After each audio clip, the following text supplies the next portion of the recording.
Chapter 6. Mutt Makes His Mark. Once Mutt had fully dedicated himself as a retriever, our hunting expeditions became pure joy, unadulterated by the confusion and chaos which were so much a part of our life in the city. I looked forward hungrily to the days when the brazen harvest would be made and the fields lie cropped and crisp beneath our boats, the days when the poplar leaves would spin to earth and the frost would harden the saline muck about the little sloughs, the days when dawn would come like a crystalline shock out of the sky that held no clouds, save those vital ones that were the flocks pursuing their long way south. Yet, if I looked forward with consuming eagerness to those days, then Mutt's anticipation far surpassed mine. Having found a purpose in his life, he became so avid for the hunt that in the final weeks before the season opened, he would become impervious to all ordinary temptations. Cats could wander at will across his own lawn, not a dozen feet from his twitching nose, and he would not even see them. The honeyed breeze from the house next door, where a lovely cocker spaniel yearned in lonely isolation, had no power to wake him from his dreams. He lay on the browning lawn beside the garage and did not take his eyes from the door through which Eardley would soon emerge to carry him and us into the living plains. Each season he went absolutely mad on the first day. And each season when he retrieved his first bird, he brought back a badly mangled corpse.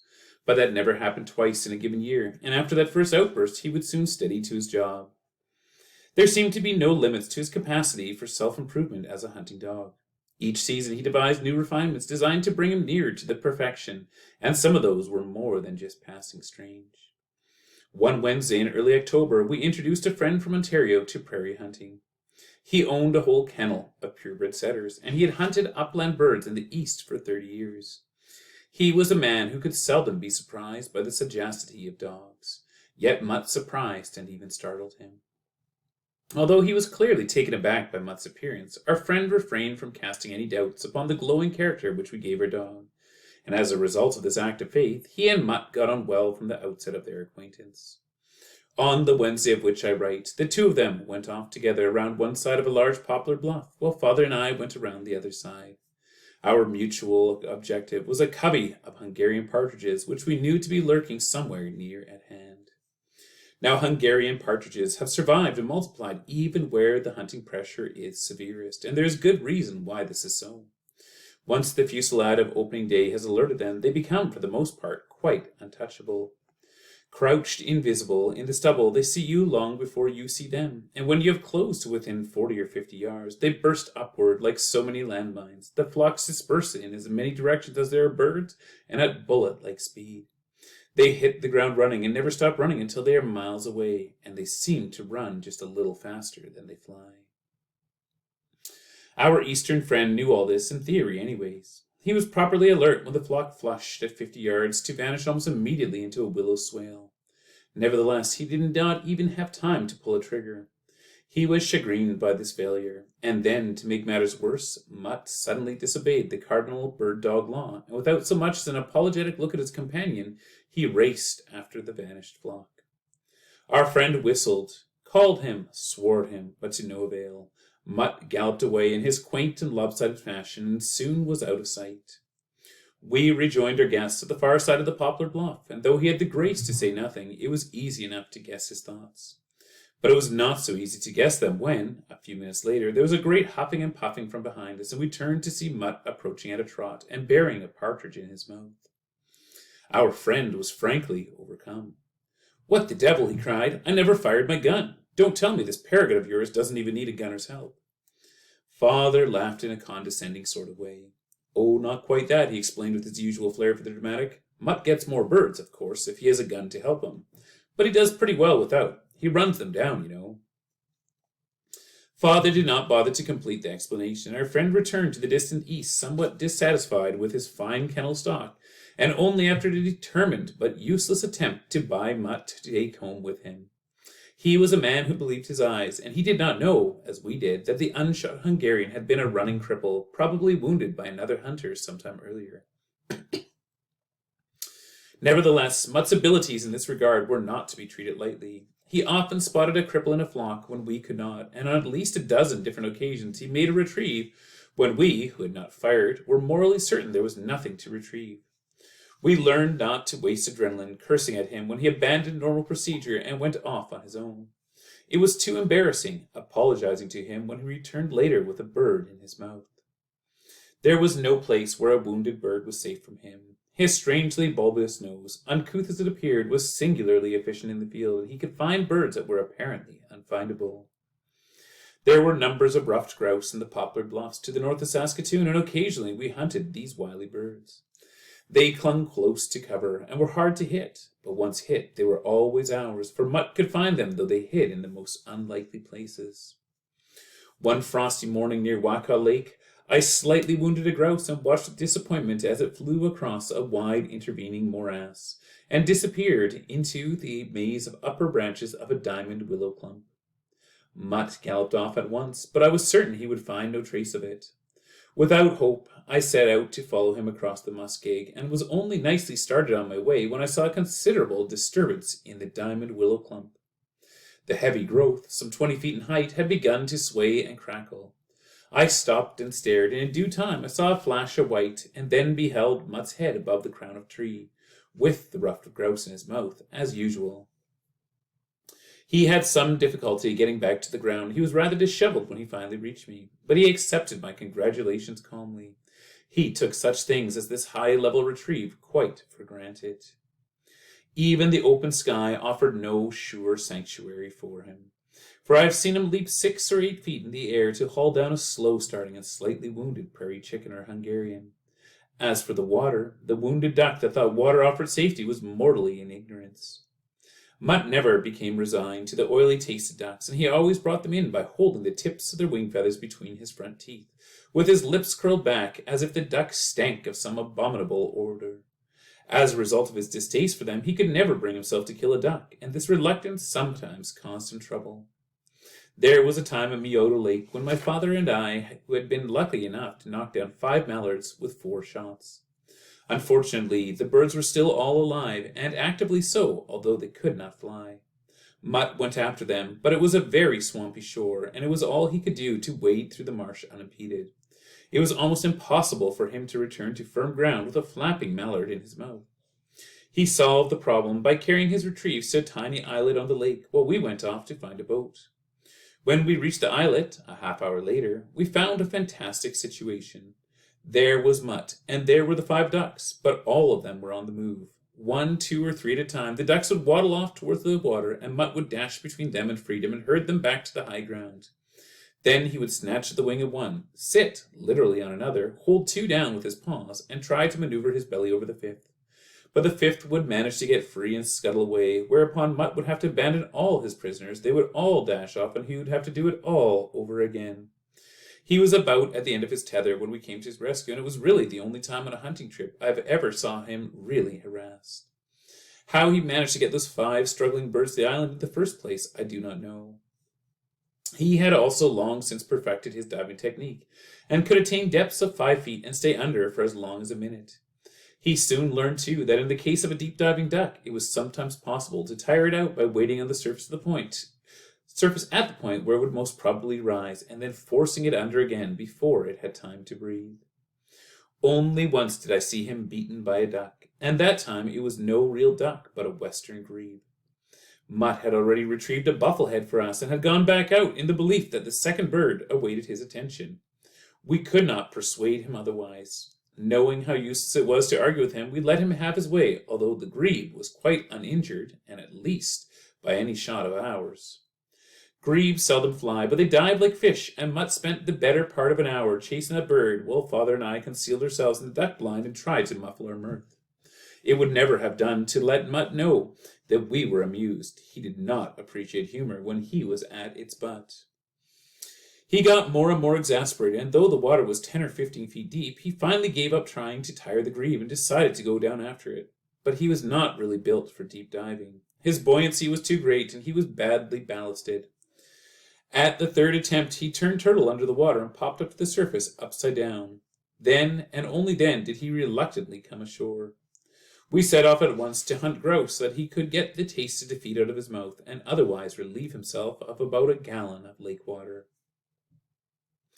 Word of Mutt's phenomenal abilities soon got round. For neither my father nor I were reticent about him.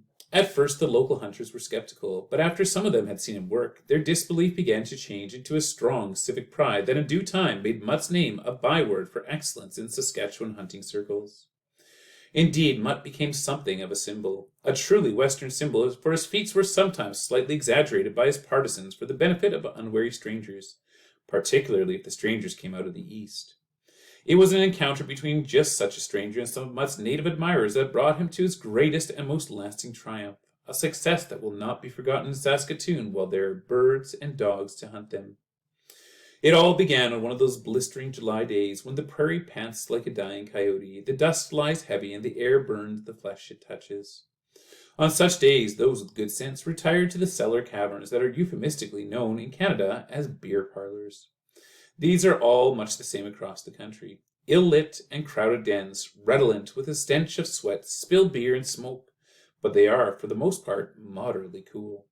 And the insipid stuff that passes for beers is usually ice cold.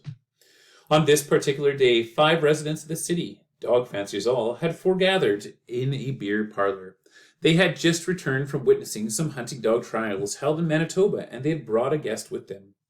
He was a rather portly gentleman from the state of New York, and he had both wealth and ambition.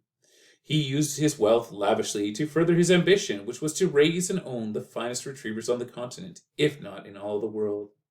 Having watched his own dogs win the Manitoba trials, this man had come on to Saskatoon at the earnest invitation of the local men in order to see what kind of dogs they bred and to buy some if he fancied them. He had not fancied them. Perhaps rightfully annoyed at having made the trip in the broiling summer weather to no good purpose, he had become a little overbearing in his manner. His comments when he viewed the local kennel dogs had been acidulous and scornful. He had ruffled the local breeders' feelings, and as a result they were in a mood to do and say foolish things. The visitors' train was due to leave at 4 p.m., and from 12:30 until 3 the 6 men sat cooling themselves internally and talking dogs. The talk was as heated as the weather. Inevitably, Mutt's name was mentioned, and he was referred to as an outstanding example of that rare breed, the Prince Albert Retriever. The stranger hooted. "Rare breed," he cried. "I'll say it must be rare. I've never even heard of it." The local men were incensed by this big city skepticism. They immediately began to tell tales of Mutt, and if they laid it on a little, who can blame them? But the more stories they told, the louder grew the visitor's mirth, and the more pointed his disbelief. Finally, someone was goaded a little too far. "I'll bet you," Mutt's admirer said truculently, "I'll bet you $100 this dog can out-retrieve any damn dog in the whole United States." Perhaps he felt that he was safe, since the hunting season was not yet open. Perhaps he was too angry to think. The stranger accepted the challenge, but it did not seem as if there was much chance of settling the bet. Someone said as much, and the visitor crowed. "You've made your brag," he said. "Now show me." There was nothing for it then but to seek out Mutt and hope for inspiration. The 6 men left the dark room and braved the blasting light of the summer afternoon as they made their way to the public library. The library stood, foursquare and ugly, just off the main thoroughfare of the city. The inevitable alley behind it was shared by 2 Chinese restaurants and by sundry other merchants. My father had his office in the rear of the library, overlooking the alley. A screen door gave access to whatever air was to be found trapped and roasted in the narrow space behind the buildings. It was through this rear door that the delegation came. From his place under the desk, Mutt barely raised his head to peer the newcomers, then sank back into a comatose state of near oblivion engendered by the heat. He probably heard the mutter of talk, the introductions, and the slightly strident tone of voice of the stranger, but he paid no heed. Father, however, listened intently, and he could hardly control his resentment when the stranger stooped, peered under the desk, and was heard to say, "Now I recognize the breed. Prince Albert Rathound, did you say it was?" My father got stiffly to his feet. "You gentlemen wish a demonstration of Mutt's retrieving skill? Is that it?" he asked. A murmur of agreement from the local men was punctuated by a derisive comment from the visitor. "Test him," he said offensively. "How about that alley there? It must be full of rats." Father said nothing. Instead, he pushed back his chair, and going to the large cupboard where he kept some of his shooting things so they would be available for after-work excursions, he swung wide the door and got out his gun case. He drew out the barrels, fore-end and stock, and assembled the gun.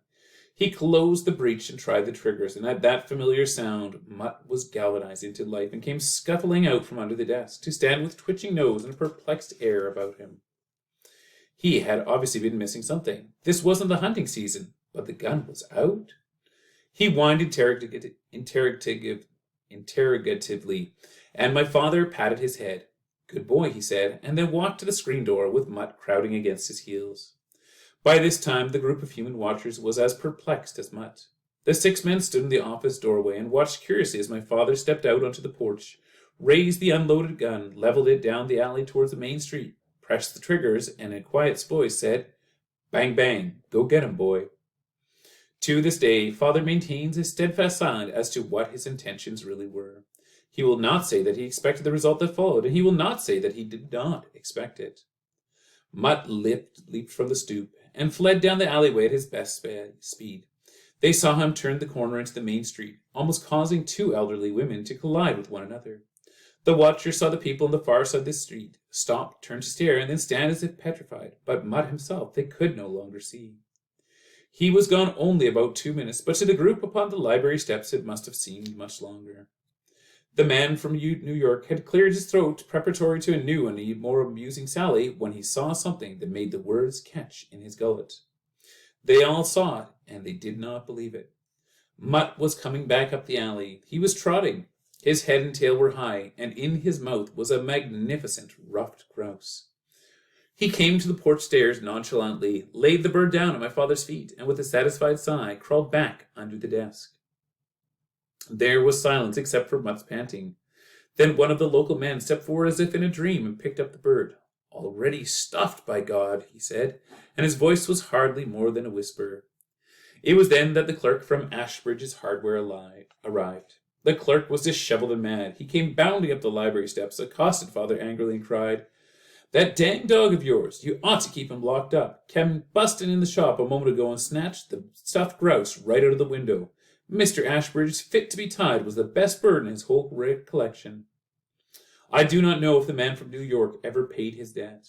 I do know that the story of the day's happening passed into the nation's history, for the Canadian press picked it up from the Star Phoenix, and Mutt's fame was carried from coast to coast across the land. That surely was no more than his due.